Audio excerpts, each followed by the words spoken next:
Guys, meron akong guys, mag-welding tayo guys, anong inimbis lang talaga guys ba. Kasi yung rod natin lang 60-13, yung maliit lang ba. Kung sa mga bago, sa mga marunong na diyan, pwede mo na i-scroll yan, pero yung sa mga baguhan lang, panoorin mo para sa iyo to. Pwede naman to i-share, pwede mo dito mag-like para yung mag-i-share mo para makikita din sa mga baguhan din sa iyo. Tulad nakin sa mga ako dito, nagwi-welding ako dito, nag-atwal ako, i-share ko sa mga baguhan, yan ba.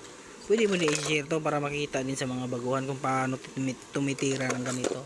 Okay, pakita ko sa inyo guys ganito ang rod lang guys sundan mo lang rod yan, pak, yan, yan, yan. Tapos yung rod, handos mo lang palagi, tapos handos, minaganong ganon yan sige, pakita ko sa inyo guys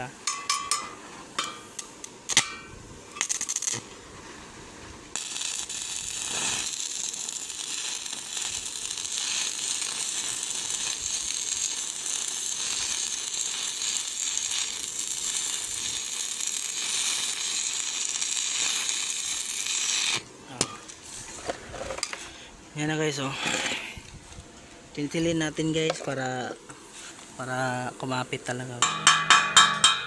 Hindi natin kumapit ba. Yan guys